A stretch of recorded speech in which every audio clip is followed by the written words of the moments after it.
অমনভাবে কি দেখছো? ফ্রেশ হয়ে আসো। পড়ি দেখি তাই। ফ্রেশ যদি না হই? ওঠো বলছি, ফ্রেশ হয়ে আসো। মহারানীর আদেশ বলে কথা। এখন থেকে আমার সব কথা শুনতে হবে স্যার। Okay ma'am. ইরার কথা মতো জাবিরও ফ্রেশ হয়ে আসে এবং গোসল করে রুমে আসতে ইরা এক চিৎকার দেয় আর বলে, আ কি হয়েছে?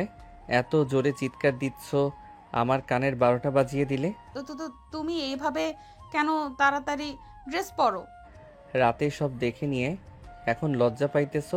নির্লজ্জ, তাড়াতাড়ি ড্রেস পরেন। হায় রে আমার লজ্জাবতী রে। জাবির ফ্রেশ হয়ে টাওয়াল পরে রুমে আসায় ইরা এমনভাবে চিৎকার দেয়। এদিকে তিনু এসে ডাকতে শুরু করে, ভাইয়া, ভাবি উঠো, নাস্তা করতে আম্মু ডাকতেছে। আসতেছি, তুই যা, নিচে চলো নাস্তা করতে, আর ঘুমটা দাও। জাবির আর ইরা নাস্তা করতে একসাথে নিচে যায়। সবে ওদের দিকে তাকিয়ে থাকে। আলেয়া বেগম ওদের দুজনকে দেখে মনে মনে মাশাল্লাহ বলেন। ওরা আসতেই ওদের নাস্তা দেয়, দুজন খেয়ে নেয়। এদিকে বিয়ের পরের দিন বড় মাছ কাটতে হয় বাড়ির বউকে। নিয়ম অনুযায়ী তা করেন আলেয়া বেগম। বড় একটা মাছ ইরাকে দিয়ে আলেয়া বেগম বলেন, এই নাও মা, মাছটা হাতে নাও এবং এক টুকরো কাটো। জি আম্মু। উফ, কেন যে কাজ শিখলাম না, কি করব? তোর দেখি। কাটো। জি। ইরা মাছ কাটতে গিয়ে হাত কেটে ফেলে। তা দেখে আলেয়া বেগম তাকে রুমে গিয়ে ফার্স্ট এড বক্স থেকে ওষুধ লাগিয়ে নিতে বলে। জাবির এগুলো জানে না। পরে যখন শুনে ইরার হাত কেটে গেছে, তাড়াতাড়ি রুমে গিয়ে হাতে ওষুধ লাগিয়ে আর ইরাকে বকা দিতে শুরু করে। যেটা পারো না সেটা করতে যাও কেন? না মানে এটা তো নিয়ম। চুপ থাকো। নিয়ম মানতে গিয়ে হাত কেটে ফেললা। আর কখনো যেন কোনো কাজ করতে না দেখি। আম্মুর থেকে শিখে নিবে, তারপর কাজ করবে, মনে থাকবে। আপনারা কিছু বুঝতে পারলেন না তাই তো? চলুন একটা ছোট্ট ফ্ল্যাশব্যাক থেকে ঘুরে আসি। পুরো ব্যাপারটা বুঝতে পারবেন তাহলে। ফ্ল্যাশব্যাক। রাস্তার ধারে একটি গাড়ি আপন মনে প্রায় চলতেছে অনেকক্ষণ ধরে। আশেপাশের মানুষগুলো তাকিয়ে আছে অবাক দৃষ্টিতে আর ভেবে চলেছে কার গাড়ি এটা। কেউ কেউ তো ভাবতেছে এমপির গাড়ি হবে, কারণ গাড়ির ডিজাইনটা যে এমন। সে রাস্তার আরেক প্রান্তে একটি ছেলে দাঁড়িয়ে আছে। ছেলেটিকে দেখলে বোঝা যায় সে মধ্যবিত্ত পরিবারের ছেলে। হঠাৎ সেই গাড়িটি থেকে একটি মেয়ে নেমে পড়ে। পরনে তার সাদা রঙের থ্রি পিস, চোখে চশমা, ঠোঁটে ডার্ক কালারের লিপস্টিক। এক কথা মেয়েটিকে অপরূপ সুন্দর লাগতেছে। অন্যদিকে ছেলেটি মেয়েটির দিকে এক নজরে তাকিয়ে রয়েছে, যেন চোখের পলক পড়তেছে না। চোখের পলক পড়লে যেন মেয়েটিকে হারিয়ে ফেলবে। আসলে ছেলেটি প্রথম দেখায় মেয়েটির উপর ছোটখাটো ক্রাশ খেয়ে ফেলে। এমন অবস্থা ছেলেটি মেয়েটিকে দেখে মনে মনে বলতে থাকে, ওয়াও, মাশাল্লাহ। ছেলেটি এইসব ভেবে এবং নিজেকে বকা দিতে থাকে। হঠাৎ ছেলেটি দেখে সে মেয়েটি তার দিকে এগিয়ে আসছে। তা দেখে ছেলেটি অবাক এবং ভেবে চলেছে মেয়েটির দিকে কেন আসছে। তখনই মেয়েটি ছেলেটির সামনে এসে বলতে থাকলো, ভাইয়া, আপেলের দাম কত বলেন তো? আপনি কি আমাকে বলতেছেন? আপনি ছাড়া তো আর কাউকে দেখতেছি না বলার মতো। এখন বলুন তো আপেলের দাম কত? আসলে আপু, আমি তো দোকানদার। আপনি তো দোকানদার সেটা আমি জানি, এখন আপেলটির দাম বলুন, আমার লেট হচ্ছে। সরি মিস, আপনার কোথাও ভুল হচ্ছে। আমি দোকানদার না, দোকানদার আঙ্কেল টাকা ভাঙতির জন্য গেছে। সরি ভাইয়া, আমি বুঝতে পারি নাই। It's okay. ফলে দোকানদার আসতেই ছেলেটির টাকা ফেরত দেয় আর ছেলেটি চলে যায়। অন্যদিকে মেয়েটিও টাকা দেয় এবং আপেল আর ফল কিনে চলে আসে। আসুন এবার গল্পের শুরুতে যাদের দেখলেন তাদের পরিচয় দেওয়া হোক। মেয়েটার নাম তাসনুবা জাহান ইরা এবং শিল্পপতি আলতাফ সওদাগরের একমাত্র কন্যা। ওর উচ্চতা 5 ফুট 2 ইঞ্চি। গায়ের রং শ্যামলা, দেখতে অসম্ভব সুন্দরী। অন্যদিকে জায়হান আহমেদ জাবির এবং ইকবাল হোসেনের ছেলে। ওরা 2 বোন 1 ভাই। ওর উচ্চতা 5 ফুট 4 ইঞ্চি। গায়ের রং ফর্সা, নিম্ন মধ্যবিত্ত পরিবারের ছেলে এবং ও ছোটখাটো জব করে। চলেন গল্পে ফেরা যাক। মেয়েটি বাসায় এসে ড্রয়িং রুমে বসতেই তার মা সাবিনা বেগম এসে বলে, এতক্ষণ লাগে আসতে? প্রায় 1 ঘন্টা মতো হয়েছে। কোথায় গিয়েছিলে তুমি? অফ মাম্মাম, আজকে ঘুরতে গিয়েছিলাম, পরে আসার সময় রাস্তার পাশে ফলগুলো দেখে কিনে আনলাম। এত রোদে ঘুরতে কেন গিয়েছো? এই রোদে ফলগুলো কেনার কোনো দরকার ছিল? আর বকো না মাম্মাম। অন্যদিকে, কি রে, তোর এতক্ষণ লাগে ফলগুলো আনতে? মা আজকে দোকানদার কাছে টাকা ভাঙতি ছিল না, তাই ফল আনতে দেরি হয়ে গেছে। ও, তাড়াতাড়ি ফ্রেশ হয়ে নেই, তোর চাচিরা এসে গেছে। মা। তাড়াতাড়ি ফ্রেশ হয়ে আস। জাবির তার মায়ের কথা মতো ফ্রেশ হতে চলে যায় এবং ফ্রেশ হয়ে তার চাচা চাচির সাথে দেখা করে এবং চাচার সাথে কথা বলতে থাকে। এরপর আজান দিলে জাবির তার চাচার সাথে নামাজ পড়ে, খাবার খেতে বসে যায় মেঝেতে সবাই মিলে।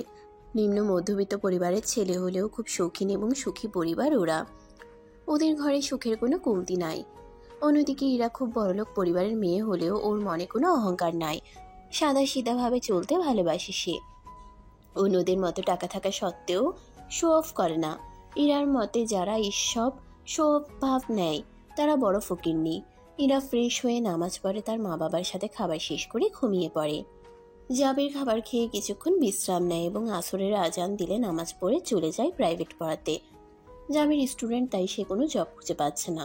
তারপরে চেষ্টা চালিয়ে যাচ্ছে জবের। আপাতত কয়েকটা টিউশনি করিয়ে সে তার খরচ বহন করে। তাই সে তার ছাত্র আদিবকে পড়াতে চলে যায়। আদিব তার নতুন ছাত্র, আজকে প্রথম পড়াতে আসছে। একটি মেয়ের ফেসবুকের পোস্ট দেখে সে তা দেখে যোগাযোগ করে, তারপর সব কনফার্ম করে।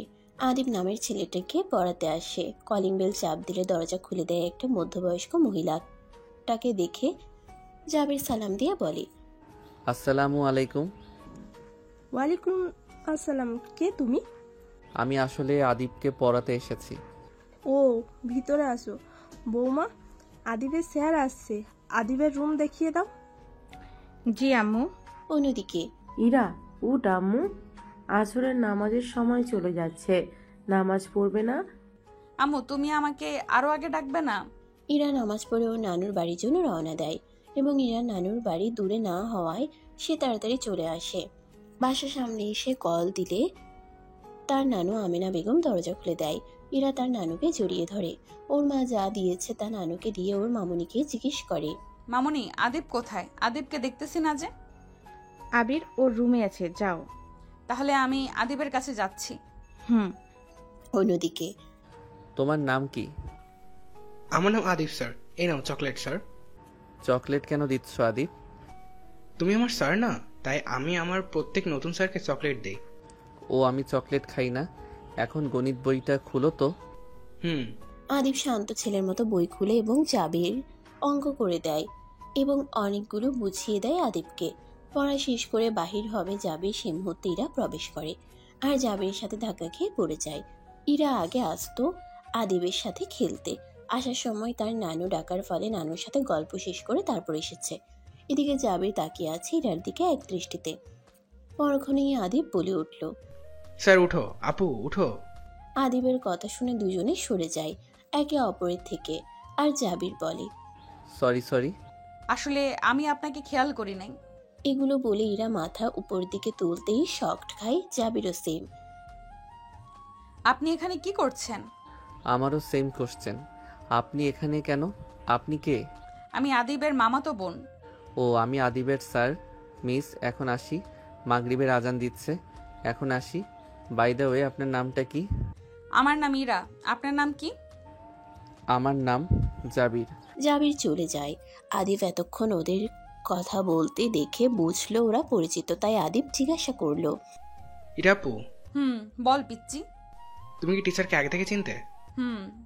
কিভাবে চিনো আপু? টিচার কি আমার জিজু? কি সব আবল তাবল বলতেছিস তুই আদিব? ওকে ফল দোকানে দেখেছি, এতটুকুই।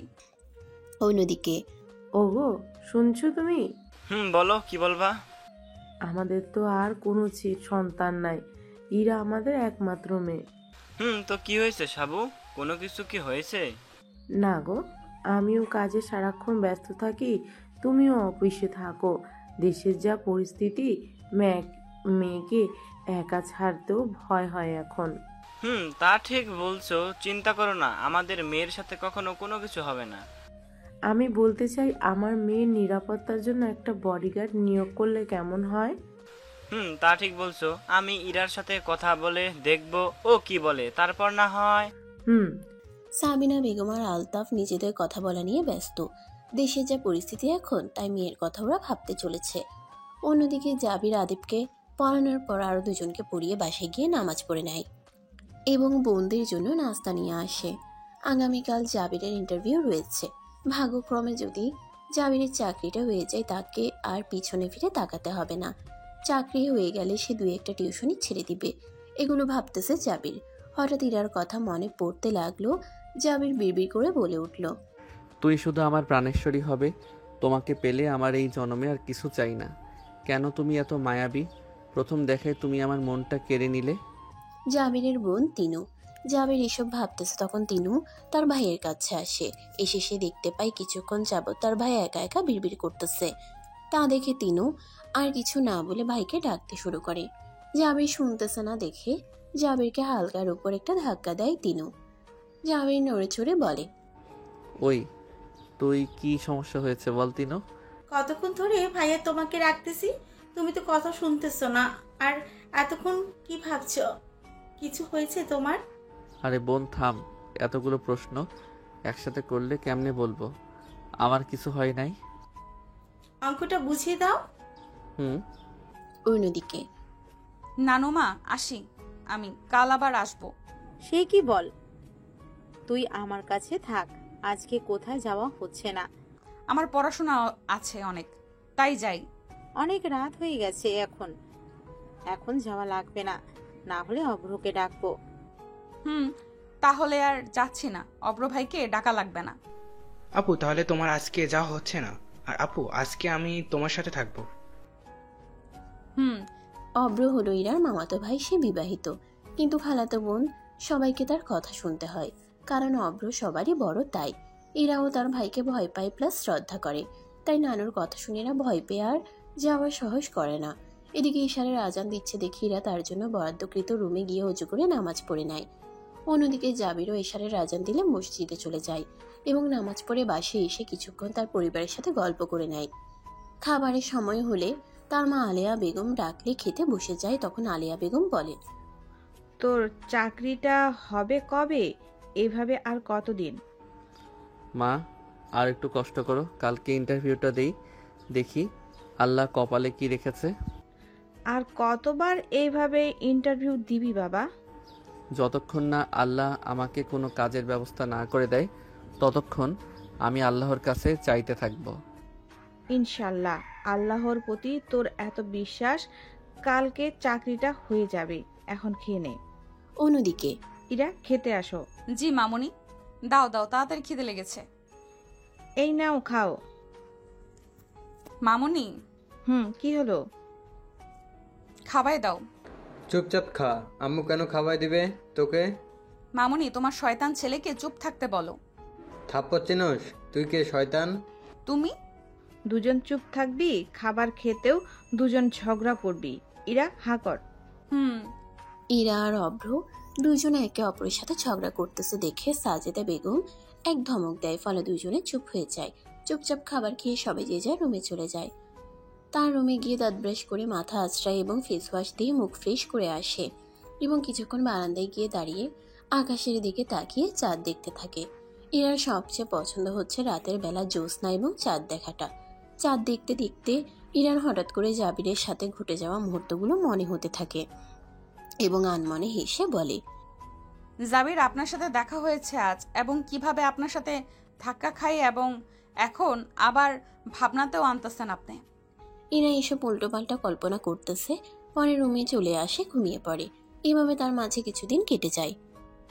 জাবিরের সাথে সেদিনের পর আর দেখা হয় নাই। আজ সকালবেলা রাস্তায় ইরা প্রতিদিনের ন্যায় হাঁটতে বের হয়। হঠাৎ পথের মধ্যে জাবিরের সাথে দেখা হয়ে যায় ইরার। ইরা বলে ওঠে, কেমন আছেন আপনি? আলহামদুলিল্লাহ ভালো। আপনি কেমন আছেন? আলহামদুলিল্লাহ। কোথায় যাচ্ছেন এই সকালবেলা? কোথাও না, হাঁটতে বের হয়েছে। আমিও। চলেন ওই পার্কটায় গিয়ে বসি। চলেন। শোনেন তো? বলেন। আজ আমার আম্মু আব্বুর বিবাহ বার্ষিকী, কি দেওয়া যায় বলেন তো? কিছু বই গিফট দিতে পারেন, ইসলামিক আর জায়নামাজ, একটা কোরআন। তাহলে চলেন, আপনাকে সহ কিনবো আজ। আমি তো যেতে পারবো না আপনার সাথে, আপনি একা কিনেন। কিছু না মনে করলে আমি কি জানতে পারি কেন যেতে পারবেন না? আসলে আজ আমার একটা চাকরির ইন্টারভিউ আছে, ওখানে যেতে হবে। অফিসের নামটা কি বলবেন? তাহলে যান আপনি। অন্যদিকে কি গো, কিছুদিন আগে যেটা বলেছি সেটার ব্যাপারে মেয়েকে কলে বলেছো? না, মেয়েকে বলার সাহস হয় নাই, পরে বলবো। শুনো তো, বলো। আজকে কি দিন মনে আছে তোমার? আজকে কি দিন? ভুলে গেলে? আজকের দিনে তুমি আর আমি একসাথে হয়েছি, আর আজ আমাদের বিবাহ বার্ষিকী। দেখতে দেখতে তোমার সাথে কেটে গেল 30টা বছর। রেডি হয়ে নাও তুমি। এই দিনে আমরা প্রত্যেক বছর অসহায়দের চাকরি দেই, আজও দিব। আজ যে ম্যানেজার হবে সে বডিগার্ডের দায়িত্ব পালন করবে, প্রয়োজন হলে বেতন বাড়িয়ে দিব। এরপর এতিম বাচ্চাগুলোকে খাওয়াতে যাব। এখন রেডি হয়ে নাও।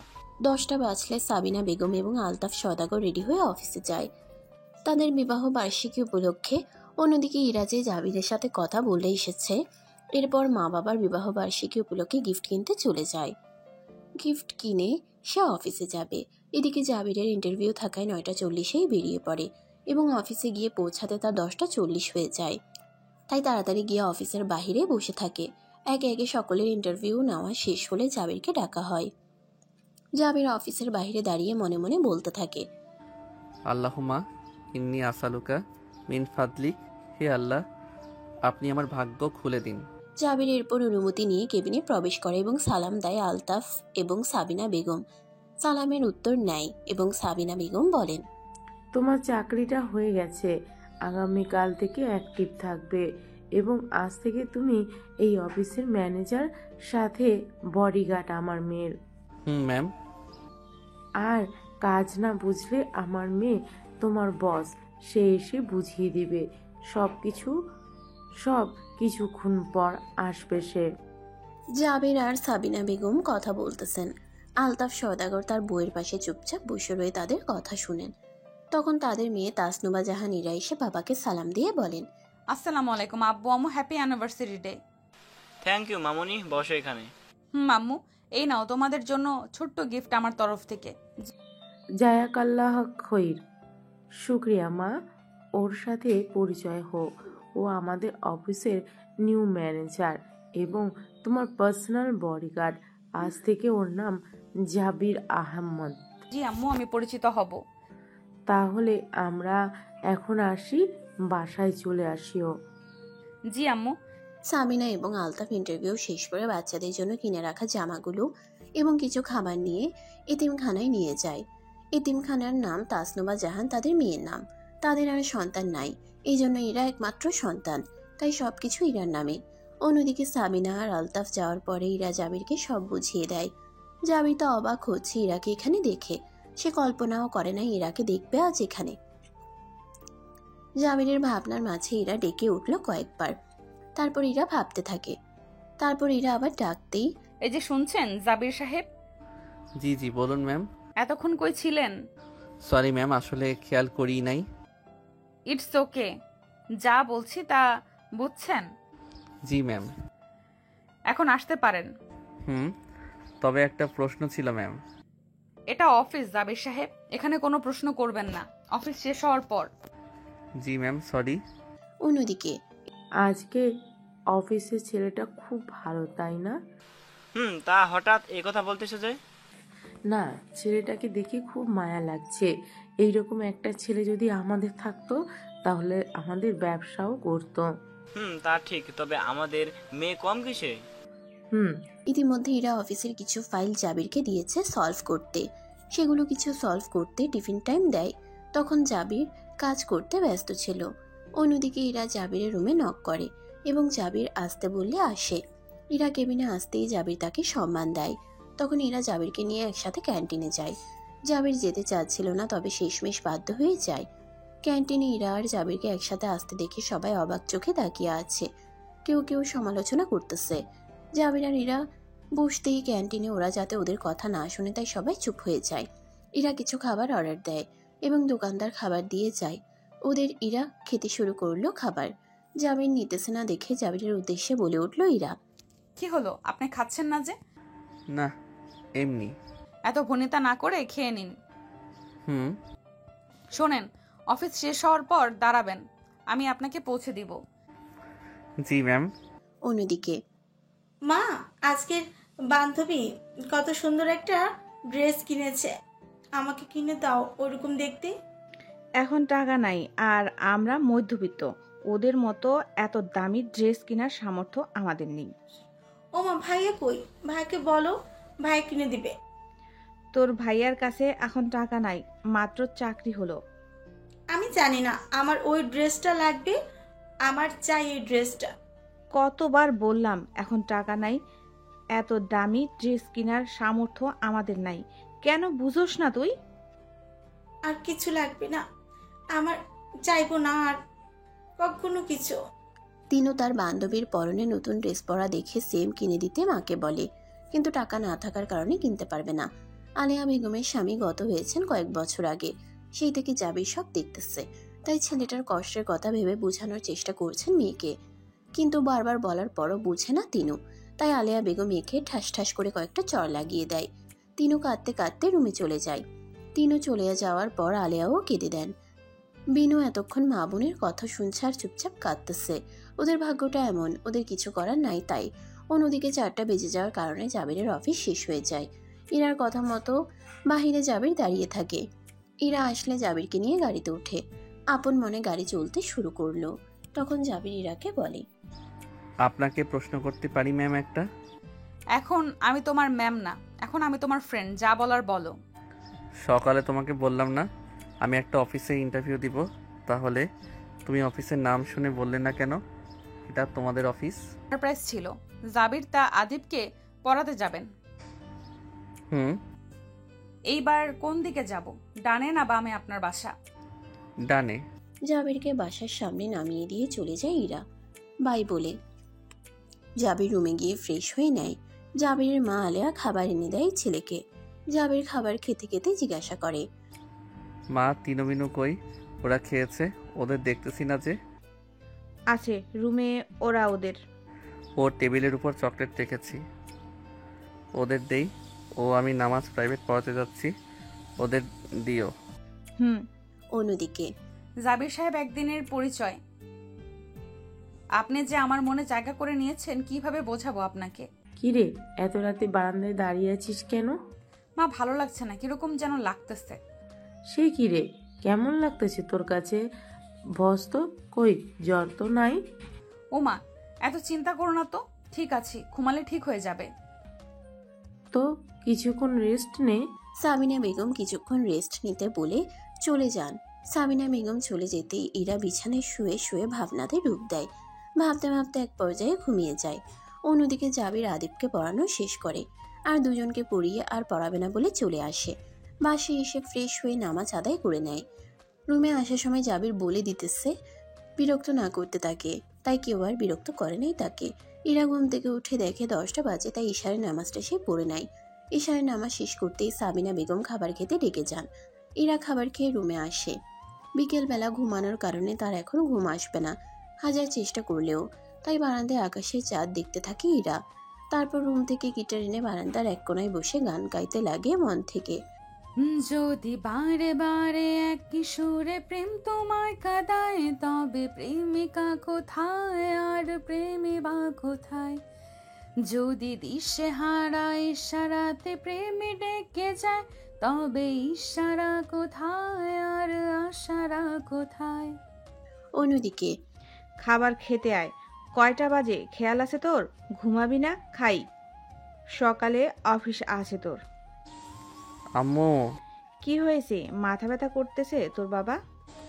না মা, আজ তোমার হাতে খাইয়ে দাও না মা, আজকে তোমার হাতে খেতে ইচ্ছে করতেছে। আলেয়া বেগম চলে যান জাবিরের জন্য খাবার আনতে এবং খাবার এনে জাবিরকে মেখে খাইয়ে দেন। খাওয়া শেষ করে আলেয়া বেগম চলে যান রুম থেকে। জাবির ঘুমিয়ে পড়ে। অন্যদিকে রাত 1টা বাজে, শহরটা নিদ্রা আচ্ছন্ন, একটা পশু পাখিও জেগে নেই, আর ইরা একা জেগে রয়েছে। গান শেষ করে আকাশের দিকে তাকিয়ে কি যেন এক মনে ভেবে চলেছে। মশার কামড়ের সাথে টিকতে না পেরে ইরা রুমে চলে আসে এবং লাইট নিভিয়ে শুয়ে পড়ে। সকালবেলা রোজকারের মতো উঠে গিয়ে নামাজ আদায় করে নেয় জাবির। জাবির অফিসের জন্য বেরিয়ে পড়ে। জাবির অফিসে গিয়ে দেখে এখনো কেউ আসে নাই। ইরা ঘুম থেকে উঠে ভাবলো আজ অফিসে যাবে না, ফ্রেশ হয়ে ইরা নিচে চলে যায়, গিয়ে তার বাবাকে বলল, আবু ভালো লাগছে না, আজ অফিসে যাব না, তুমি যাও। কাল থেকে আমি যাব, আজ তুমি যাও। মা, আজ একটা ফাইলে তোমার সিগনেচার লাগবে মামুনি। বাবা তুমি দিলে হবে না সিগনেচার? আমার একমাত্র কন্যা তুই, আমি চাই এই ডিলটা তুই নিজের হাতে কমপ্লিট কর। ওকে বাবা, আমি যাব। খবরদার, নাস্তা না করে কোথাও যাওয়া হচ্ছে না তোর। মা নাস্তা ক্যান্টিন থেকে করব। চুপ, ক্যান্টিন থেকে উল্টাপাল্টা কিছু খেয়ে পেট খারাপ করার চালাকি। অন্যদিকে চলুন, আপনি তো নতুন জাবির সাহেব, বাকিদের সাথে পরিচয় করিয়ে দিই আপনাকে। চলেন সমরেশ বাবু, জানেন আপনি মানুষটি খুব ভালো। ইয়ে মানে চলেন সবার সাথে পরিচয় হয়ে নিন, পরে অফিস ঘুরিয়ে দেখাবো। জি। জাবির এক মনে আনমনে বসে রয়েছে, তখন তার সব কলিগ এসে বসে রয়েছে। তখন জাবিরের এক কলিগ এসে তার সাথে পরিচয় হয় এবং তার নাম সমরেশ শেখ। জাবিরের সাথে কিছুক্ষণ কথা বলে ভাব করে নেয় এবং ফ্রেন্ড হয়ে যায়। কিছুক্ষণ পরিচয়ে জাবিরের কাছে সমরেশকে ভালো লেগে যায়। সমরেশ জাবিরকে সবার সাথে পরিচয় করিয়ে দেয়। এরপর সমরেশ ঘুরে জাবিরকে অফিস দেখায়। সে মুহূর্তে ইরা আসতে যে যার কেবিনে প্রবেশ করে। ইরা কেবিনে এসে জাবিরকে কল করে। জাবির কল রিসিভ করতে তাকে কেবিনে আসতে বলে ইরা। কল কেটে দেয়। জাবির ইরার কেবিনের সামনে এসে বলে, may I come in madam? Yes come in. Ma'am, কেন ডেকেছিলেন বলবেন? এই ফাইলটা সলভ করো, কোনো ভুল আছে কিনা দেখো। জি ম্যাম, এখন আসি। তোমাকে যেতে বলছি আমি, আমার সামনে ফাইলটা কমপ্লিট করো। জি ম্যাম। অন্যদিকে মেয়ে বড় হয়ে গেছে, মেয়েকে তো বিয়ে দিতে হবে। কি ভাবলে বিয়ে নিয়ে? ঠিক বলছো। তাহলে ছেলে দেখো। আমার বন্ধু জাফর সাহেব প্রস্তাব দিয়েছে তার ছেলে নীলের জন্য। তুমি তো নীলকে দেখছো। ও, নীল ছেলে অনেক ভালো, আমাদের মেয়ে সুখে থাকবে। নীল কি করে এখন? নীল এখন বাংলাদেশের একজন নামকরা ডাক্তার ছেলে, দেখতে শুনতে মাশাআল্লাহ হিরোর মতো। আমাদের মেয়ের সাথে মানাবে। তাহলে কথাবার্তা পাকা করে নাও, এই সুযোগ হাতছাড়া করা যাবে না। আমাদের মেয়েও মাশাআল্লাহ। ইরা মামুনিকে জিজ্ঞাসা করে নিও একবার। আসলে বলবো, তুমি সব ঠিক করে রাখো। কি? সাবিনা আর আলতাফের কাছে সবাই ইরার জন্য বিয়ের প্রস্তাব দেয়, তাই তিনি ঠিক করলেন তার বন্ধুর ছেলের সাথে বিয়েটা হলে মন্দ হয় না। যেহেতু ছেলে ভালো তা ঠিক করে রাখলেন। অন্যদিকে জাবির ইরার সামনে ফাইলটা কমপ্লিট করতে লাগলো। ইরা একবার জাবিরকে দেখছে, একবার মোবাইলে দিকে তাকিয়ে আছে। জাবিরের ফাইলটা কমপ্লিট করা হলে সে ইরাকে ডেকে বলল, ম্যাম, ফাইলটা কমপ্লিট করা শেষ হলে এখন আসি। দাও। আর আজান দিয়ে দিছে, আজকে আর অফিসে কাজ নেই তোমার, বাসায় চলে যাও। জি ম্যাম। যাওয়ার আগে তোমার নাম্বারটা দিয়ে যাও, আমি রাতে কল দিব। জি, লিখে নেন ম্যাম। 09। রাতে কল দিব, রিসিভ করবে। জাবিরের অফিসে যেহেতু কাজ নেই, আজ তাড়াতাড়ি ছুটি হয়ে গেছে, তাই সে বাড়িতে চলে আসলো। আলেয়া বেগম জাবিরকে তাড়াতাড়ি আসতে দেখলে অবাক হয়ে যায়। জাবির তো কখনো তাড়াতাড়ি আসে না, তাহলে আজকে এত তাড়াতাড়ি আসলো? আলেয়া বেগম ভেবে চলতেছেন। তারপর ভাবলেন ছেলেকে জিজ্ঞাসা করবেন। জাবিরকে জিজ্ঞাসা করার আগে জাবির বলতে লাগলো, মা, এক গ্লাস পানি দাও তো। এই নে বাবা। মা কিছু বলবে? ওহ বাবা, তুই তো কোনো দিন এত তাড়াতাড়ি বাসায় আসোস না, আজ যে এত তাড়াতাড়ি চলে আসলি? আজ অফিস তাড়াতাড়ি ছুটি দিয়েছে মা। ও। আলেয়া বেগম জাবিরের কথা বলে চলে গেল রান্নাঘরে। আলেয়া বেগম চলে যেতে জাবির গোসল করতে চলে যায়। অন্যদিকে জাবির চলে যাওয়ার পর ইরাও বাসায় চলে আসে। বাসায় যাওয়ার আগে তার প্রাণপ্রিয় বান্ধবী ঈশিতাকে কল করে ডেকে আনে এবং শপিংয়েই চলে যায়। কিছুক্ষণ শপিং করে দুজনে বাসায় চলে যায়। ইরা বাসায় গিয়ে দেখে ড্রয়িং রুমে তার মামি, নানু, মামাতো ভাই আদিব, শুভ্র সবাই বসে আছে। তাদেরকে দেখে ইরা শপিং ব্যাগগুলো সোফার একপাশে রেখে কথা বলতে লাগলো সবার সাথে। হঠাৎ করে কথার মাঝে আদিব বলে ওঠে, আপু তুমি জানো বিকেলে অনেক মেহমান আসবে। মেহমান? কারা আসবে আদিব? ওমা, তুমি জানো না নীল ভাই আসবে? কে এই নীল? পরে জানিস নীলটাকে। ইরা, এখন অফিস থেকে আসলি, ফ্রেশ হয়ে নিয়েই দিতে। জি নানু।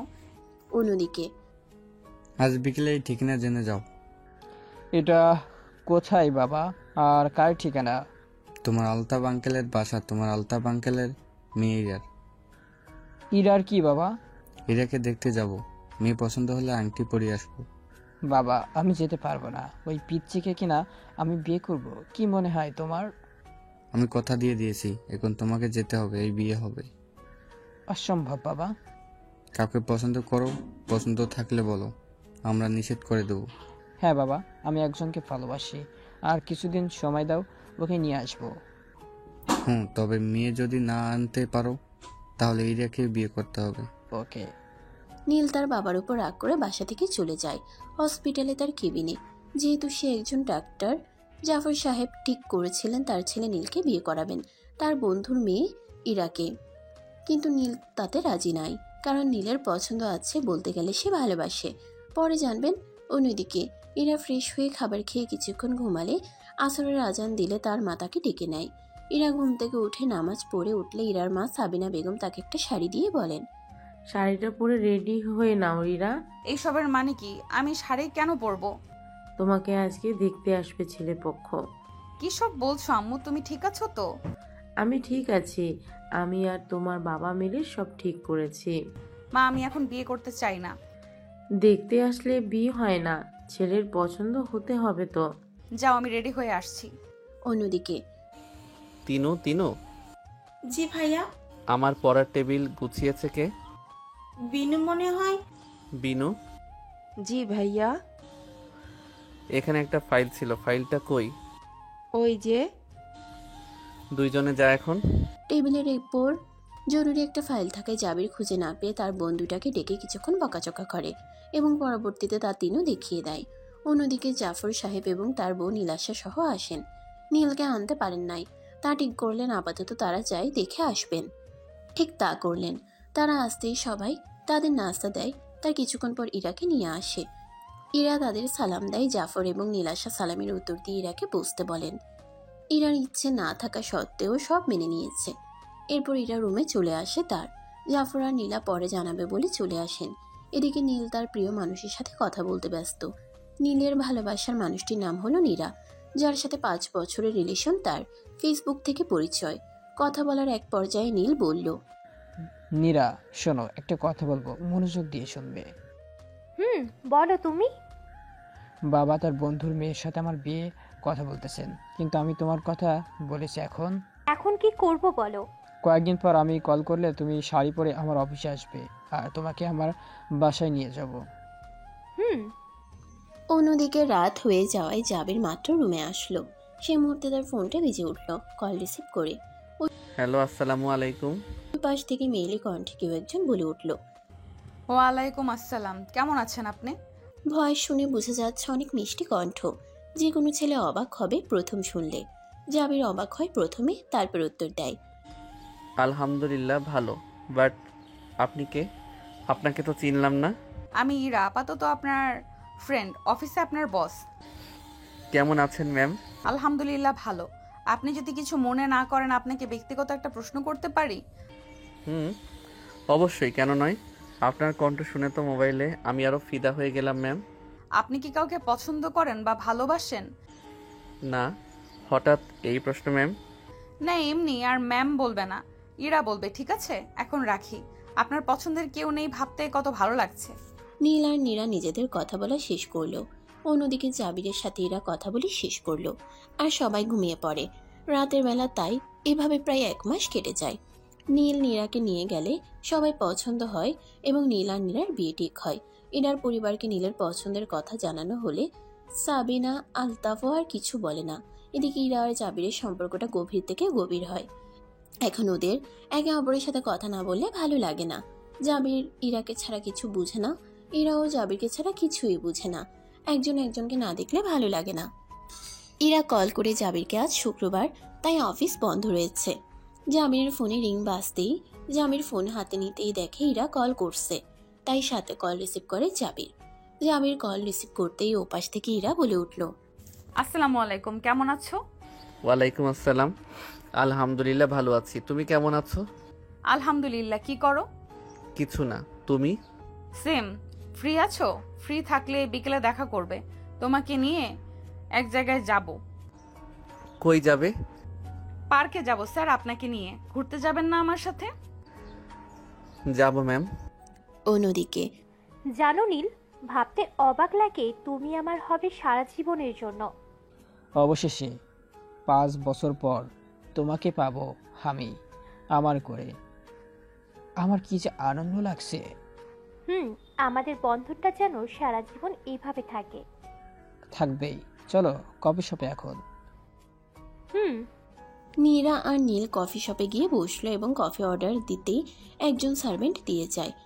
নীরাকে বেশ মায়াবী লাগছে, নীল শাড়িটা অপূর্ব।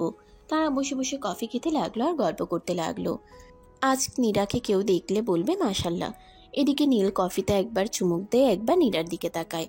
হঠাৎ করে নীল নীরার পায়ে তার পায়ে স্পর্শ করে। নীরা তা বুঝতে পেরে লজ্জায় মাথা নিচু রাখে। কফি শেষ হলে দুজনে নিজেদের বাসায় চলে যায়। অন্যদিকে বিকেল হয়ে যাওয়া, জামিন ইরার সাথে দেখা করতে ইরা দেওয়া ঠিকানায় চলে আসে। ইরা সুন্দর করে কালো রঙের শাড়ি, খয়েরি লিপস্টিক, চোখে কাজল বেশ হালকার উপর সেজে চলে আসে। এইদিকে জাবির ইরাকে এই রূপে দেখে কেমন যেন নেশায় আসক্ত হয়ে যায়। ইরা জাবিরকে তাকিয়ে থাকতে দেখে ইরা বলতে থাকে, হা করে তাকিয়ে কি দেখছো তুমি? পরি দেখছি। আমার সামনে পরিটা কই থেকে আসলো? থাক, ভেতরে চলো। ইরা পার্কের ভিতর গিয়ে বসে। এক পাশে তাকাতে দেখলো একটা ছেলে একটা মেয়ের ঠোঁটে অর্থাৎ লিপকিস দিচ্ছে। তা দেখে ইরা লজ্জায় শেষ। ইরাকে লজ্জা পেতে দেখে জাবির বলে উঠল, তোমাকে একটা দেই, সেই না ফিলিংস। নীরবতায় সম্মতি লক্ষণ। জাবির ইরার সাথে আরেকটু ক্লোজ হয়ে ইরাকে কাছে টেনে ঠোঁটের সাথে ঠোঁট লাগিয়ে দেয় এবং দুজনে একটানা কিস করতে থাকে। দুজনকে দেখলে এই মুহূর্তে যে কেউ মনে করবে অমৃত পান করতেছে। আসলে যে কোনো মেয়ে এরকম মারাত্মক সাজলে একটা ছেলে নিজেকে কন্ট্রোল করা দায় হয়ে পড়ে। জাবিরেরও তাই হয়। জাবির নিজেকে কন্ট্রোল করতে না পেরে ইরাকে কিস করে ফেলে। ইরা লজ্জা পায়। জাবির ইরার দিকে তাকাতেই দেখতে পায় ইরার গাল দুটো লজ্জায় টমেটো হয়ে গেছে। ইরাকে আর লজ্জা না দিতে জাবির ইরাকে বাই বলে চলে যায়। ইরাও বাসায় চলে যায়। অন্যদিকে সাবিনা আর আলতাফ সাহেব ঠিক করলেন মেয়ের জন্য আরও ছেলে দেখবেন। সাবিনা আর আলতাফ ভালো ছেলে পাইলে বিয়ে দিয়ে দিবেন, এইসব ভাবতেছেন ওনারা। এর মাঝে সাবিনা বেগম বলেন, শুনছেন, আমি ভাবলাম। ভাবছো? আর কি ভাববো, মেয়ের কথা ভাবতেছি।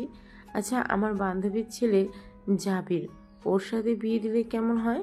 তোমার বান্ধবীর ছেলে কি করে? ছেলে কেমন?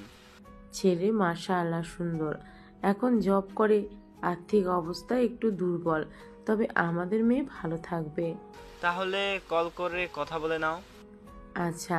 সাবিনা বেগম চলে গেলেন। তার প্রাণপ্রিয় বান্ধবী আলেয়া বেগমকে কল করে স্কুল লাইফে একজন আরেকজন ছাড়া চলতে পারত না। পরবর্তীতে দুই বান্ধবীর বিয়ে হয়ে যায় অন্য জায়গা। বিয়ের পর আর যোগাযোগ থাকে না। গত পরশু সাবিনা ফেসবুকে তার স্কুল লাইফের পরিচিত কয়েকটা ফ্রেন্ডদের সাথে কথা বলে। আলেয়া ব্যাপারে জেনে তার নাম্বারে মেসেজ করে এবং আলেয়া সম্পর্কে সব জেনে এখন কল দেন তার প্রাণপ্রিয় বান্ধবীকে।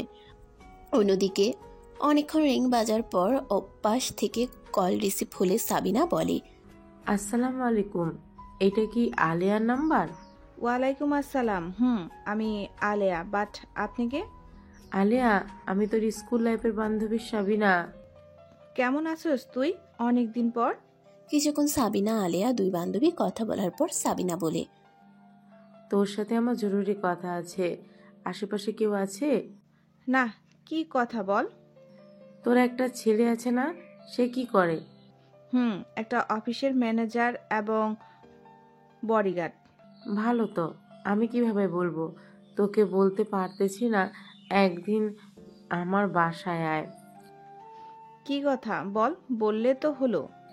বাসায় আসলে বলবো। আচ্ছা। সাবিনা বেগম কল রেখে দেন। জাবির বাসায় চলে যায় তার এবং প্রতিদিনের মতো নিজের রুমে গিয়ে বিশ্রাম নেয় এবং ইরার কথা ভাবতেছে জাবির।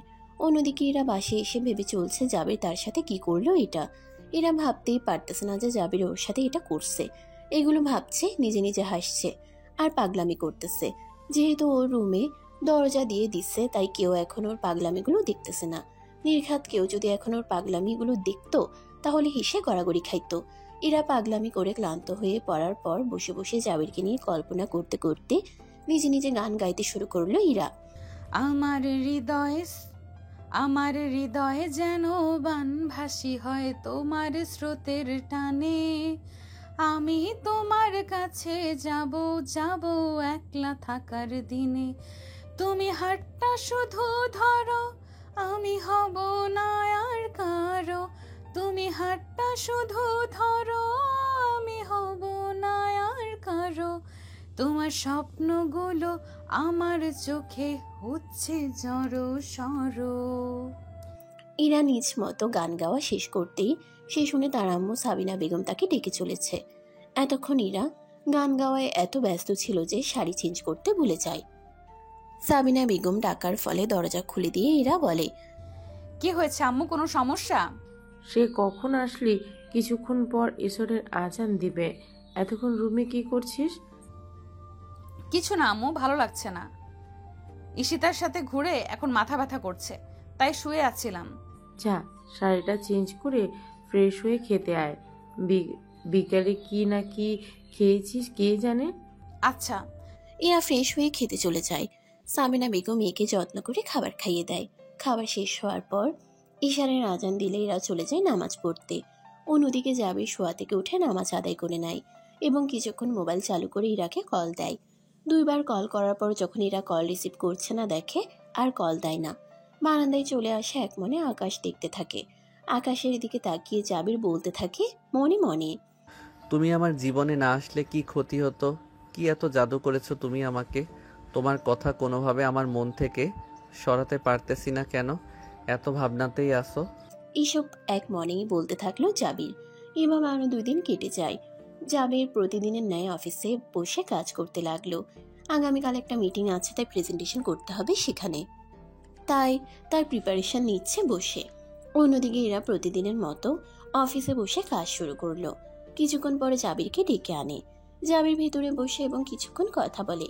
এর মাঝে এরা পিয়নকে ডেকে 2 কাপ কফি আনে আর কফি খেতে খেতে এরা বলতে লাগলো, মিস্টার জাবির সাহেব, আগামীকাল প্রজেক্টটা নিয়ে কি ভাবলেন, কি পরিকল্পনা করেছেন বলুন। ম্যাম, আমাদের কাপড়ের ডিজাইনগুলো অনেক ইউনিকভাবে তৈরি করা এবং কাপড়ের কোয়ালিটি অনেক ভালো। বুঝছি, আর বলতে হবে না এখন। কালকে যেন বলতে পারো ঠিকভাবে, যেন এই প্রজেক্ট কোনোভাবে মিস না যায়। Okay ma'am. এই ম্যাম ডাকতে হবে না, আজ ছুটি, তোমার বাসায় চলে যাও। কালকের জন্য প্রিপারেশন নিও ভালো করে। নিব তো। তা তুমি যাবে না বাসায়? যাবো তো একটু পর। এখন চলো মিস। অন্যদিকে, হ্যালো, কেমন আছো নীরা? ভালো, তুমি কেমন আছো? ভালো ম্যাম। আজ কালো কালারের শাড়ি পরে আসবেন, একটু আপনাকে দেখতে খুব ইচ্ছে করছে। না দেখা করলে হয় না মিস্টার? কিছুদিন পর তো আমি আপনার হব, তখন না হয় দেখেন। আর যদি আপনাকে না দেখতে পাই তাহলে আমার মন হার্ট অ্যাটাক করবে। ডক্টর সাহেব, মন কবে থেকে হার্ট অ্যাটাক করা শুরু করলো? আজ থেকে। হয়েছে, হার্ট অ্যাটাক করতে হবে না, আমি আসবো বিকেলে। নীল নীরার সাথে কথা বলা শেষ করে নীরাকে রাজি করায় দেখা করার জন্য। এখন দেখা করলেও কেউ কিছু বলবে না, যেহেতু নীল আর নীরার বিয়ে কিছুদিন পর। ওদের ভালোবাসা পূর্ণতা পাবে, এটা ভাবতে অনেক খুশি ওরা। অন্যদিকে জাবির ইরা একসাথে বাসায় চলে যায়। প্রতিদিনের মতো ইরা জাবিরকে বাসায় দিয়ে আসে। এদিকে এতদিন সময় না হওয়া আলেয়া সাবিনার বাসায় যেতে পারে নাই, তাই ঠিক করলো আজ যাবে। তাই রেডি হয়ে ছেলেকে বলে চলে যায় সাবিনার বাসায়। সাবিনাদের বাড়ি এত বড় দেখে তো আলেয়া বেগম হতবাক হয়ে যান। চারপাশ দেখতে দেখতে ভিতরে প্রবেশ করেন। দরজার কলিং বেল দিতে সার্ভেন্ট দরজা খুলে জিজ্ঞাসা করেন, আন্নে কে? আনে কারি যান? আমি সাবিনার বান্ধবী। কে এসেছে কলি? আফা, একটা মহিলা আইসা বলতাছে এই আমনের বান্ধবী। সর, ভিতরে আসতে দে। আলেয়ার হাতে জিনিসগুলো নিয়ে কলি রাখে। আলেয়া ভিতরে আসতেই তার সাথে গল্প জুড়ে দেয় এবং একে অপরের সাথে কথা বলতে থাকে। এর মাঝে আলতাফ সাহেব আসলে তাকে সালাম দেয়, তিনিও সালামের উত্তর নেয়। কথাবার্তার এক পর্যায়ে ইরার কথা বলে এবং বিয়ের কথাও বলে। তা শুনে আলেয়া হতবাক। তিনি কল্পনাও করতেছে না তার ছেলের কাছে তার মেয়ে বিয়ে দিবে। এক পর্যায়ে ছেলের ছবি চাই ওরা এবং ছেলে কি করে তা জেনে নেয়। তখনই আলতাফ সাহেব বলেন, জাবির আপনার ছেলে আপা? মাশাআল্লাহ, ছেলে খুব ভালো। তাহলে বিয়ের দিন তারিখ ঠিক করেন। ঠিক করে রাখেন। আপাতত কাবিনটা করে রাখতে চাই। তাই? অফিস থেকে এসে এরা ফ্রেশ হয়ে শুয়েছে। এখন ঘুম থেকে উঠলো, ঘুম থেকে উঠে নিচে আসতেই দেখে তার মা বাবা সোফায় বসে একটা মহিলার সাথে কথা বলতেছে। সাবিনা বেগম মেয়েকে দেখে ডাক দেন। সাবিনা বেগমের কথা মতো এরাও নিচে যায় তাদের কাছে যেতেই সাবিনা বেগম বলেন, তোর আলিয়া আন্টি আমার বান্ধবী, সালাম দে। আসসালামু আলাইকুম আন্টি। ওয়ালাইকুম আসসালাম। ভারী মিষ্টি তো, মেয়ে আমার ছেলের সাথে বেশ মানাবে তো। তাই বলছি তোকে। তাহলে সামনের মাসে কাবিন করে রাখলে কেমন হয়? হ্যাঁ, তাহলে ভালো হয়। বিকেল হয়ে যাওয়ায় আলিয়া বেগম চলে যান। এদিকে ইরা কিছু বুঝে নেই ওদের কথাগুলো নিয়ে আর না ভেবে ছাদে চলে যায় গাছে পানি দিতে। অন্যদিকে নীল আর নীরা একে অপরের হাত ধরে হাঁটতেছে। নীরা নীলের ইচ্ছেতে আজ সেজেছে। কালো শাড়ি, খোলা চুলে বেশ মায়াবী লাগছে আজ নীরাকে। নীরার কথাগুলো নীল এক মনে শুনতেছে। আজ দুইজন নিজেদের প্রিয় জায়গায় ঘুরতে আসে। এর মাঝে নীরা নীলের কাছে বায়না ধরে, আজ তোমার কণ্ঠে গান শুনতে চাই, একটা গান শোনাও। গান শুনতে হবে? হ্যাঁ হ্যাঁ, শোনাতে হবে তোমারে। চলো ওইখানে বেঞ্চটায় গিয়ে বসি।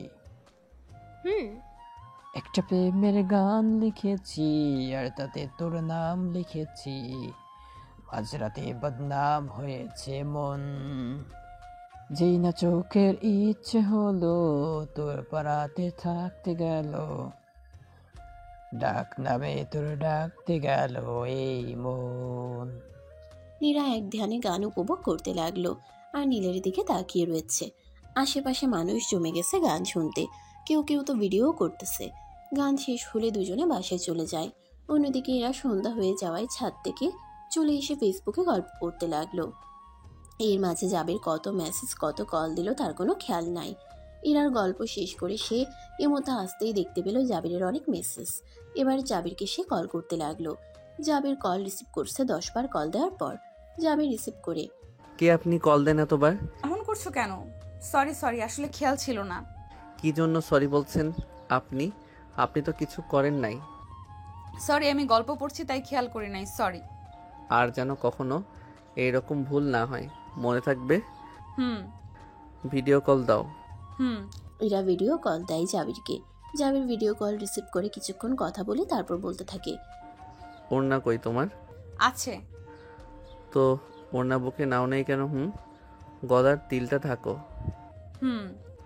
তিলটা কিন্তু সে মনে চায় আদর দিতে ইচ্ছে মতো। ইস, যদি এখন আমি থাকতাম কি যে করতাম। লজ্জা পেলে তোমারে দারুণ লাগে, মন বলে খেয়ে ফেলি। আম্মু ডাকে, আসি, আল্লাহ হাফেজ। যাও। ইরা কল কেটে দেয়। জাবিরও রুমে বসে থাকে। এরই মাঝে জাবিরের মা আলিয়া বেগম এসে বলেন যে তার বিয়ে ঠিক করেছে এবং মেয়ের নাম এবং মেয়ের পিক সব বলে জাবিরকে। জাবির তো অবাক হবেও না কেন, মেয়েটা আর কেউ না জাবিরের ইরাবতী। তারপর জাবিরও রাজি হয়ে যায়। আলিয়া বেগম রুম থেকে চলে যান এবং আলতাফ হোসেনকে কাবিনের তারিখ বলেন। এভাবে 2 দিন কেটে যায়। এই 2 দিনের মধ্যে নীরার কাবিনটা হয়ে যায়। এর কয়েকদিন পর অনুষ্ঠান করে নিয়ে যাবে নীরাকে নীল। খুব খুশি ওরা। কাবিন হলে ছেলেকে মুসলিম ধর্মের নিয়মে মেয়ের বাড়িতে থাকতে হয়। যেহেতু নীরার কাবিন হয়ে গেছে তাই নীরার কাছে থাকবে 1 সপ্তাহের মতো। এদিকে কাবিন হলে কি হবে, নীরার বোন ফুফাতো বোনরা সবাই মিলে সাজিয়েছে রুম বাসর ঘরের মতো। সেই হিসেবে ওরা নীলের থেকে কচকচে 1000 টাকার 5টি নোট হাতিয়ে নেয়। নীল প্রবেশ করতেই রুমে নীরা পাঁচ হয়ে সালাম করতে নেয়। নীরার হাত ধরে বলে ওঠে, সালাম করতে হবে না প্রিয়সী, তোমার জায়গায় আমার পায়ে নয় প্রিয়সী, তোমার জায়গা আমার হৃদয়ের বহুক্ষণ স্থলে। আজ কতদিনের অপেক্ষা অবশেষে আল্লাহ হালালভাবে আমার করে দিল। যাও উজু করে আসো, নফল নামাজ পড়তে হবে তো। আগে বলো, কবে তোমার বাড়ি নিয়ে যাবে আমাকে? বাহ, আমার বাড়িতে যাওয়ার শখ বেশি, আমার রুমটাই দখল করার শখ বেশি। চিন্তা করো না, নিয়ে যাব। আর অল্প কয়েকদিন পর আমার বাড়ি। এখন তোমার একা না, ওটা আমারও বাড়ি। হয়েছে, যাও উজু করে আসো। নীলের কথা মতো নীরা চলে যায় উজু করতে। নফল নামাজ আদায় করতে হবে, তাই মুসলিম ধর্মের মতে কাবিন কিংবা বিয়ে দুটাতে নামাজ আদায় করা উচিত। কারণ বিয়ে একটা পবিত্র বন্ধন। সে অনুযায়ী আল্লাহর কাছে প্রত্যেকটা নবদম্পতি শুকরিয়া আদায় করে এবং নিজেদের আগামী দিনগুলো ভালো কাটে তার জন্য দোয়া করে ইত্যাদি। সে মোতাবেক নীরা উজু করে আসে আর তারপর নীল উজু করে আসে। দুজনে একসাথে নামাজ আদায় করে। সকালবেলা সবাই প্রতিদিনের মতো নিজ কাজে বের হয়ে যায়। জাবিরও সে মোতাবেক নিজের গন্তব্যে বের হয়ে যায়। অফিসে আজ হীরা তাড়াতাড়ি গিয়ে দেখে জাবির আসে নাই এখনো। কয়েকবার পিয়নকে বলে এসেছে জাবির আসলে তার রুমে যেতে। এদিকে আজ রোডে জ্যাম থাকায় জাবিরের অফিসার যেতে দেরি হয়ে যায়। এরই মাঝে পিয়ন জাবিরকে দেখলে বলে ওঠে, স্যার আপনাকে ইরা ম্যাম সেই কখন থেকে খুঁজছে। কেন খুঁজতেছো জানো কিছু? না স্যার, তবে ম্যাম মনে হয় বেশি খেপেছে আজ। তাড়াতাড়ি যান, অনেকবার ডেকেছে আপনাকে স্যার। আচ্ছা, আর কিছু তো বলে নাই? বলেছে আপনি আসলে আপনাকে ডেকে দিতে। জাবির পিয়নের কথা শুনে ইরার কেবিনে চলে যায়। জাবির ভেতরে আসতে বলতেই অপর পাশ থেকে রাগী কণ্ঠে বলে উঠল ইরা, আসো ভেতরে। দরজা খুলে ভিতরে যেতেই জাবির দেখতে পায় চারপাশে সবকিছু ছড়ানো রয়েছে, ফুলদানি ভেঙে রয়েছে। তা দেখে জাবির বুঝতে পারে কিছুক্ষণ আগে রুমে ঝড় তুফান বয়ে গিয়েছে। তা দেখে জাবির বলে ওঠে, কি হয়েছে তোমার, এত রেগে আছো কেন? কিছু হয় নাই, তুমি এতক্ষণ কই ছিলে? জ্যামে পড়ে দেরি হয়ে গেছে। কি হয়েছে বলো, কাঁদছো কেন? কিছু হয় নাই। কাঁদতেছো কেন? ইরা ইতিমধ্যে জাবিরকে জড়িয়ে ধরে কাঁদতে লাগলো। ইরার চোখের পানি নাকের পানি মিশে জাবিরের শার্টের অবস্থা দফারফা। জাবির অনেকক্ষণ জিজ্ঞাসা করার পর ইরা বুক থেকে মাথা সরিয়ে কাঁদতে কাঁদতে বলে, আম্মু আব্বু দুজনে আমার বিয়ে ঠিক করেছে আম্মুর বান্ধবীর ছেলের সাথে। তো কি হয়েছে তাই বলে কাঁদতে হবে? পাগলি একটা। তুমি আমাকে পাগলি বললে আমি তোমায় ভালোবাসি। আমি তোমাকে ছাড়া অন্য কাউকে বিয়ে করতে পারবো না। আর কেঁদো না তো, আমি তো আছি। বিয়ে হবে না দেখো, আর কাঁদো না। তোমার চোখের পানি আমার সহ্য হয় না।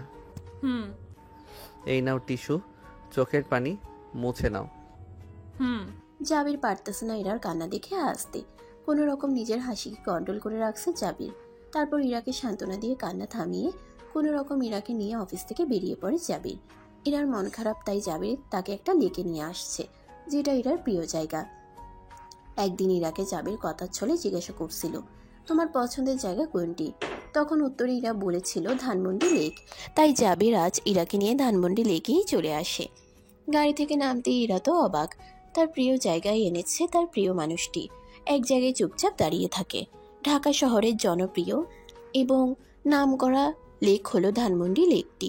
প্রতি বছর প্রায় লক্ষ লক্ষ মানুষ ধানমন্ডি লেকটি ঘুরতে যায় এবং সেখানকার লোকজনের কাছে ধানমন্ডি লেকটি খুব আবেগ অনুভূতিময় একটি জায়গা। ইরা একপাশে চুপচাপ দাঁড়াই থাকতে জাবির পিছন থেকে এসে ইরার কাঁধে হাত রাখতে ইরা চমকে ওঠে। তখন জাবির বলে, এখনো মন খারাপ নাকি ইরাবতী তোমার? আর মন খারাপ করো না, তোমার জন্য সারপ্রাইজ আছে বিয়ের দিন তোমার, তাই এখন মন খারাপ করো না। আমি তোমাকে ভালোবাসি, কাজে অফিসে চলো বিয়ে করে ফেলি। জাবির ইরার হাত দুটো তার হাতের মুঠোয় নিয়ে বলতে লাগলো, তুমি আমার চোখের দিকে তাকাও। আমার প্রতি তোমার বিশ্বাস আছে তো? তাহলে চুপচাপ বিয়ে করতে রাজি হয়ে যাও, এবং বিয়ের দিন তোমার জন্য একটা সারপ্রাইজ আছে, তাই আর মন খারাপ করো না ইরাবতী। এখন চলো, ভালো লাগছে না। ইরাবতী আর কিছুক্ষণ থাকো। আর জানো ইরাবতী, মন খারাপ করলে তোমার সুন্দর লাগে না। ধানমন্ডি লেক থেকে আসার আজ 2 দিন হয়ে যায়। সেদিনের ঘটনার পর থেকে ইরা জাবিরকে ইগনোর করতে শুরু করে। জাবির ফোন করলে কল রিসিভ করে না, এবং কি জাবির কথা বলার চেষ্টা করলেও ইগনোর করে। জাবির বুঝতে পারছে সেদিনের কথার কারণে ইগনোর করতেছে তার ইরাবতী। আর রাগ ভাঙায় না জাবির। রাগ ভাঙাবে কিভাবে? শুরুতে যদি বলে দেয় ওর সাথে বিয়ে, তাহলে মজাটা কি জাবির? তাই জাবিরা চুপ থাকে। অন্যদিকে নীল আর নীরা কাবিন হয়েছে। আজ সহ 3 দিন দুজন একসাথে নিজেদের মধ্যে সময় কাটিয়েছে এতদিন। হঠাৎ করে আজ নীলের অস্ট্রেলিয়ার একজন রোগীর অবস্থা ভালো না, অপারেশন করতে হবে, তাই তাকে কল করা হয় কালকে রাতে। তাই নীল রাতে সব গুছিয়ে রেখেছে। এখন তার প্রেয়সীকে দেখে তাকে যেতে হবে। এইদিকে নীরা মন খারাপ করে বসে আছে দেখে নীল তাকে বলে ওঠে, প্রিয়সী, তুমি যদি এভাবে মন খারাপ করে রাখো তাহলে আমি কিভাবে যাব? আমি তো কাজে মন বসাতে পারবো না। আমি যাব না, ক্যান্সেল করে দিই টিকিট। না, তুমি যাও, আমি মন খারাপ করব না। তোমার উপর একটা মানুষের জীবন মরণ আছে, তুমি না গেলে মানুষটা মরে যাবে না। তুমি যাও। যাবো তো, কিন্তু তুমি কান্না করতে পারবে না। ফোন কাছে রাখবে, আমি কল দিব। নীল এই কথা বলে নীরার কপালে 3টা কিস করে তার বাসায় যায় এবং তার মা বাবা থেকে দোয়া নিয়ে বেরিয়ে পড়ে ফ্লাইটের উদ্দেশ্যে। অন্যদিকে জাবির উপর থেকে স্বাভাবিক থাকলেও ভিতর থেকে তার বুক জ্বলে ছারখার হয়ে গেছে, কারণ তার ইরাবতী তাকে ইগনোর করতেছে। জাবির তা কোনো মতেও মেনে নিতে পারছে না, তাই জাবির অচেনা একটা নাম্বার থেকে তার ইরাবতীকে কল করে। কয়েকবার রিং হওয়ার পর কল ধরছে না দেখে জাবির আর কল দেয় না, আর বসে ভাবতে থাকে পুরনো স্মৃতিগুলো, তার সাথে পরিচয় হওয়া, সব ইরাবতীর অফিসে চাকরি নেওয়া, এরপর আদিবকে কয়েকদিন পড়িয়ে টিউশনই ছেড়ে দেওয়া। ওদিকে ইরা ওয়াশরুম থেকে বের হয়ে মোবাইল ধরতেই দেখে অপরিচিত নাম্বার থেকে কল প্লাস অনেকগুলো মেসেজ এসেছে।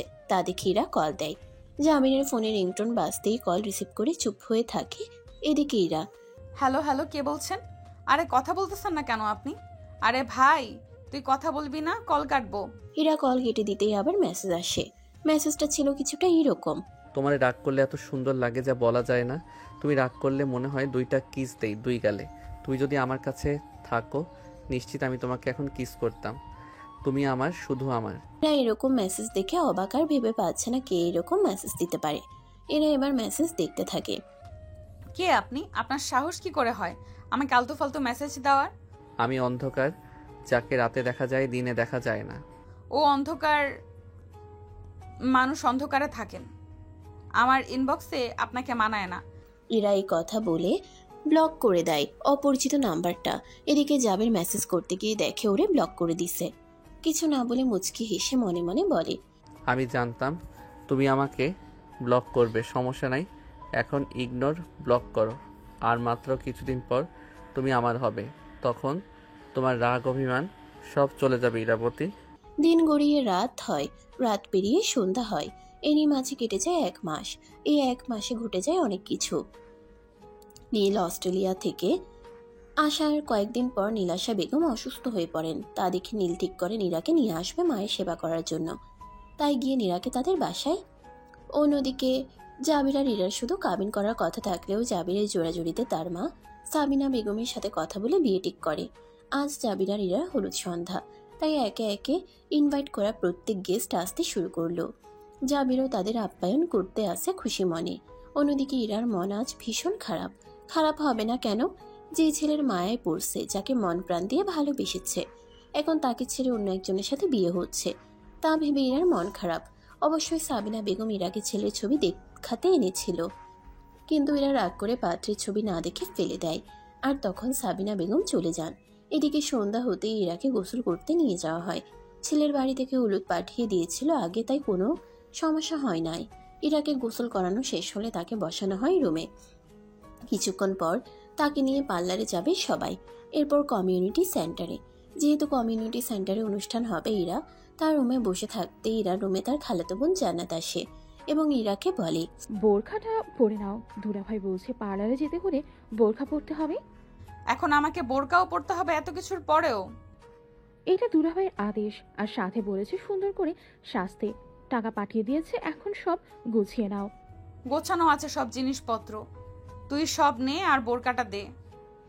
ইরা, এই নাও বোরখা। অন্যদিকে পার্লারে যাওয়ার জন্য টাকা দিছি, সেইটা দিছস ঈশান? আন্টির সাথে কথা বলে পাঠিয়ে দিচ্ছি। আর তুই এখনো রেডি হস নাই যে? রেডি হয়ে গেছি, আর কি হব? এই নে পারফিউম, ঘড়ি লাগা। তোর রেডি হওয়া শেষ? এইবার চল সবাই মিলে কমিউনিটি সেন্টারের জন্য। জাবির রেডি হতেই জাবিরের খালাতো ভাই ঈশান, মামাতো ভাই অর্ণব এবং জাবিরের কাজিনরা জাবিনের বোন হাত ভর্তি ডালা এবং ওড়না ধরে জাবিরকে নিয়ে বাহির হয় এবং জাবিরের কয়েকটা খালাতো বোন মিলে নাচতে শুরু করলো আর ক্যামেরাম্যান তা ভিডিও করতে শুরু করলো। কিছু দূর যেতেই গাড়িতে উঠে কমিউনিটি সেন্টারের উদ্দেশ্যে চলে গেল। অন্যদিকে পার্লারে ইরাকে সাজানো শেষ হতেই ইরা ওয়াশরুমে যাবার নাম করে বের হয়ে আসে আর জাবিরকে কল দিতে থাকে, কিন্তু যতবার কল দেয় নো রেসপন্স আসে। তা দেখে ইরা একটা দীর্ঘশ্বাস ফেলে চোখের পানি মুছতে মুছতে আকাশের দিকে তাকিয়ে থেকে বলতে থাকে, ভালো থেকো আমার না হওয়া প্রিয় মানুষ, তুমি যার হও তার সাথেই ভালো থেকো। কি রে আপু, বাহিরে দাঁড়িয়ে আছো যে? তাড়াতাড়ি চলো, দেরি হয়ে যাচ্ছে হলুদের অনুষ্ঠানে।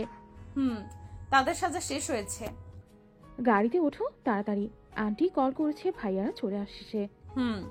এদিকে ইরারা কমিউনিটি সেন্টারে আসতেই হলুদের অনুষ্ঠান শুরু হয়ে যায়। ইরার কাজিন জাবিরের কাজিনরা নাচতে থাকে। এভাবে হলুদের অনুষ্ঠান শেষ হয়ে যায়। ক্যামেরাম্যানরা ভিডিও করতে ব্যস্ত। হলুদ শেষ হওয়ার পর ইরার দুজন কাজিন এবং জাবিরের কাজিন ওদের মেহেদি লাগিয়ে দেয়। এভাবে হলুদ এবং মেহেদি দুটো অনুষ্ঠান শেষ হয়ে যায়। সবাই চলে যায়। এদিকে রাত বেশি হওয়া, বাসায় এসে সবাই ঘুমিয়ে পড়ে। সকালবেলা এরা ঘুম থেকে উঠতেই ওর মা ওরে খাবার খাইয়ে দেয়। পার্লারের লোকদের বলে দেওয়া হয়েছে, বাসায় এসে সাজায় দিতে হবে। সে কথা মতো পার্লারের লোকেরা এসে ইরাকে সাজিয়ে দিতে লাগলো। ইরাকে সাজানো শেষ হতে ইরার কাজিনরা সাজতে লাগলো। পার্লারের লোকেরা সবাইকে সাজিয়ে চলে গেলে ইরাকে নিয়ে কমিউনিটি সেন্টারে চলে আসে। এদিকে সবাই ইরার সাথে ছবি তুলতে ব্যস্ত। হঠাৎ ইরার এক কাজিন জান্নাত বলে উঠল, বর এসেছে, সবাই নিচে চলো। জান্নাতের কথা শুনে ইরাকে একা রেখে সবাই নিচে চলে যায় এবং হাতে বিভিন্ন রকমের নাস্তা, শরবত, স্টিকার নিয়ে সবাই গেট ধরে। গেট ধরতেই বরপক্ষ থেকে ঈশান বলে ওঠে, কি চাই আপনাদের ব্যান? কি চাই বোঝা না বেআই সাহেব? আপনাকেও চাই না, কাউকে চাই না, চাই শুধু মানি। মানি মানে টাকা। শখ কত? আপনার টাকা কি সস্তা নাকি যে চাইলেই পেয়ে যাবেন? আমাদের জন্য টাকা সস্তা চাইলে দিতে হবে, এটা আমাদের পাওনা। সরেন, ভিতরে যেতে দেন, টাকা আমরা দিতে পারবো না। আপনি টাকা না দিলে বেআই আমরাও ভেতরে যেতে দিব না। তাহলে আমরা চলে যাব, তখন আপনার বোনকে কে নেবে দেখা যাবে। আপনারা চলে গেলে যেতে পারেন, আমাদের বোনকে বিয়ে করার জন্য ছেলের অভাব পড়বে না। জান্নাত আর ঈশানের কথার মাঝখানে জাবির ইশারায় ঈশানকে ডেকে ফিসফিস করে বলতে শুরু করলো, কি শুরু করলি? টাকা দিয়ে দিলেই তো হয়। তোর তো দেখি বউকে না দেখতে পেয়ে মরে যাবে।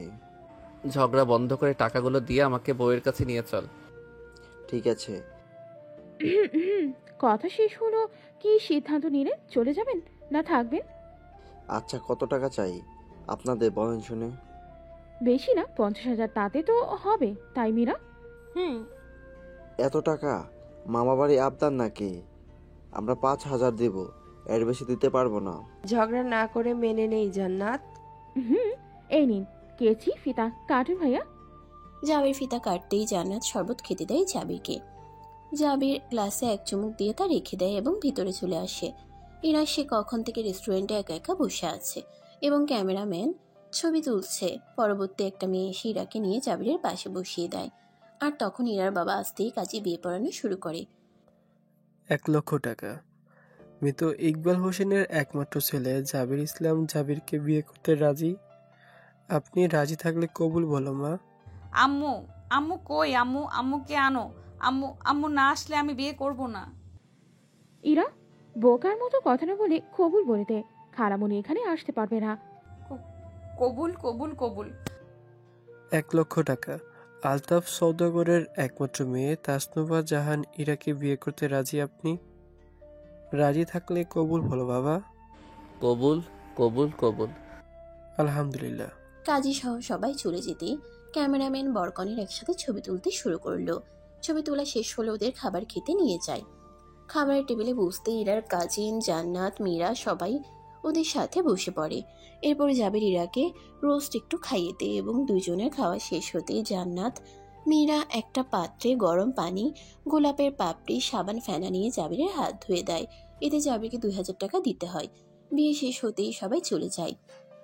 কনের বিদায় দিবার সময় হলে কনেকে নিয়ে যাবে। ওই সময় সামিনা বেগমকে ধরে ইরার যে কান্না, বাবা মাকে জড়িয়ে ধরে। পরে অজ্ঞান হয়ে গেলে ইরাকে জাবির কোলে করে গাড়িতে নিয়ে যায়। গাড়ি ছুটল তার আপন গতিতে। জাবির বাসার সামনে আসতে গাড়ি থেমে যায়। জাবির ইরাকে না জাগিয়ে কোলে করে ভিতরে নিয়ে এসে শুইয়ে দেয়। কয়েক ঘন্টা পর তিনু বিনু ইরাকে জাগিয়ে তোলে। তারপর আলেয়া বেগম এসে বসার ঘরে বসিয়ে মিষ্টি চিনি খাওয়াতে শুরু করে। একে একে মুরব্বীরা সবাই সব নিয়ম নীতি শেষ করে। ইরাকে একটা রুমে বসিয়ে শাড়িটা চেঞ্জ করে সুন্দর করে পরিয়ে দেয় জাবিরের কাজিন। অন্যদিকে ঈশান, নিশান সবাই মিলে রাত হয়ে যাওয়ায় জাবিরের রুম সাজাতে ব্যস্ত। বউয়ের সাথে জান্নাত, মীরা এসেছে, তারা এক পাশে বসে আছে।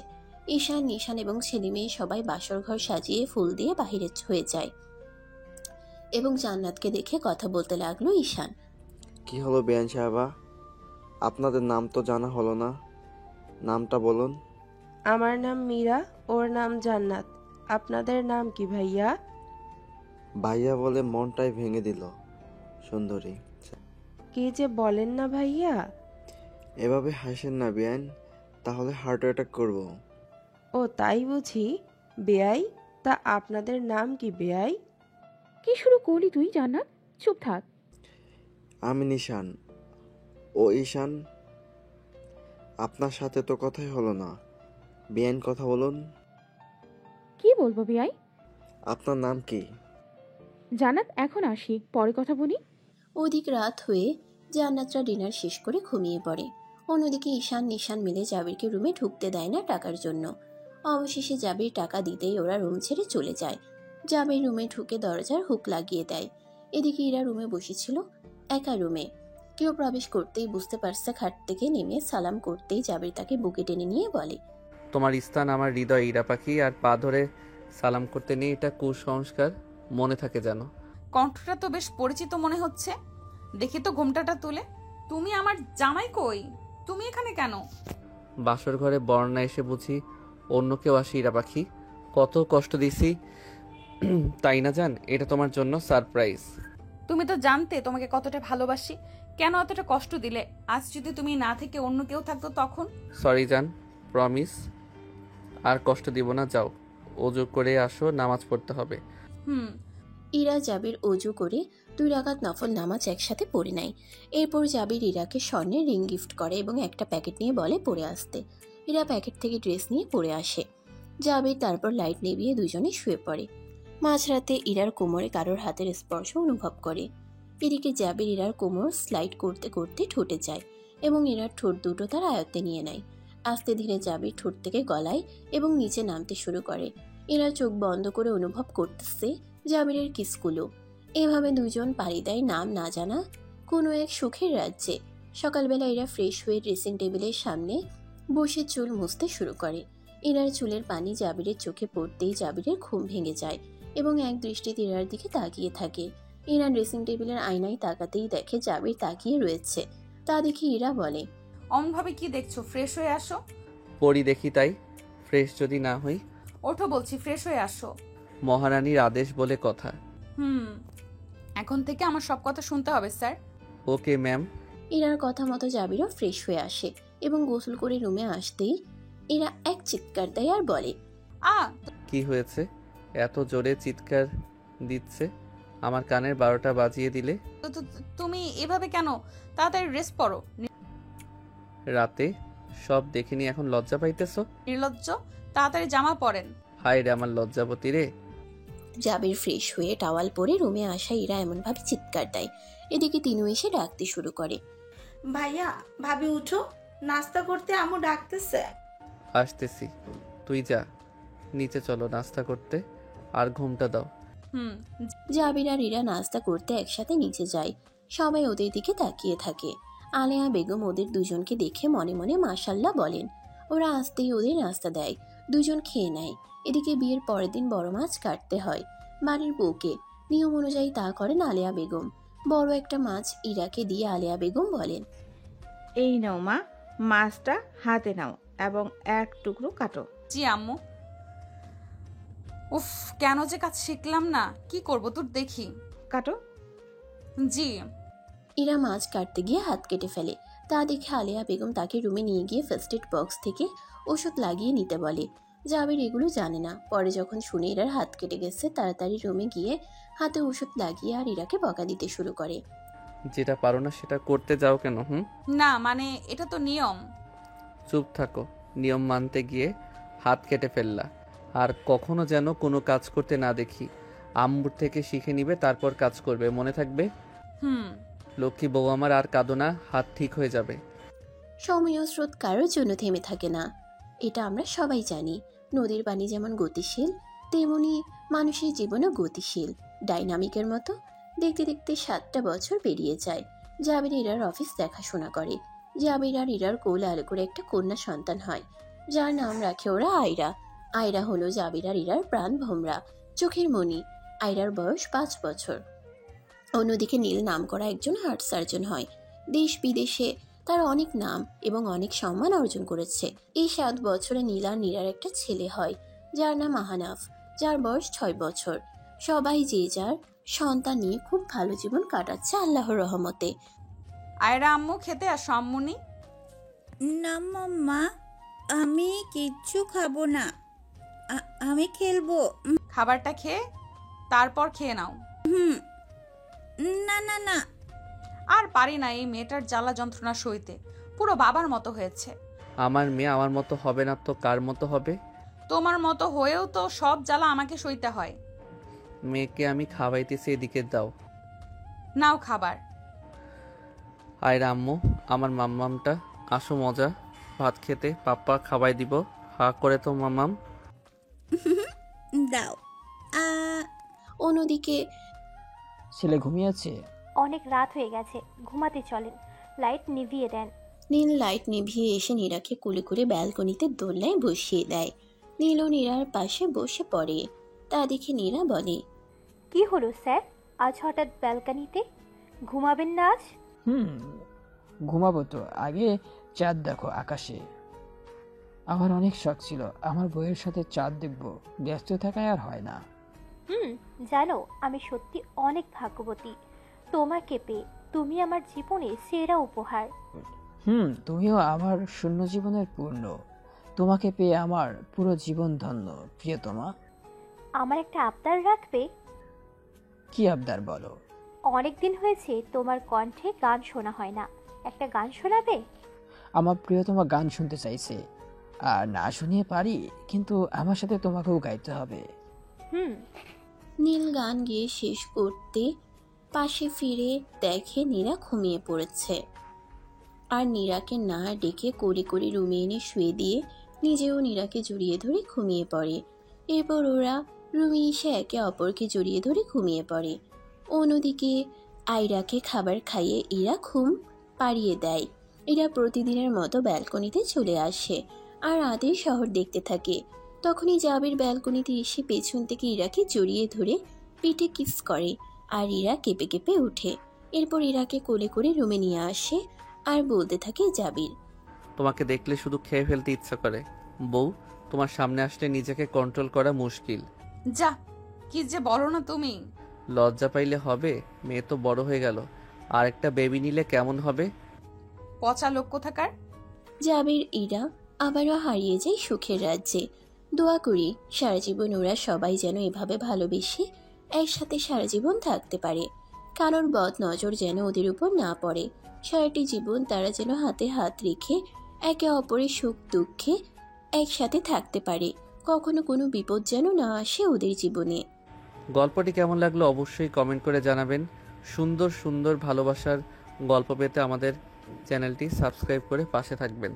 আর কেমন গল্প আপনারা চান তা অবশ্যই কমেন্ট করে জানাবেন, তাহলে আপনাদের চাওয়া অনুযায়ী চেষ্টা করব গল্প দেওয়া। আপনারা চাইলে আপনাদের পছন্দক্রমে স্পেশাল নাম কমেন্ট বক্সে সাজেস্ট করতে পারেন, ওই নাম দিয়ে গল্প দেওয়ার চেষ্টা করব। ধন্যবাদ।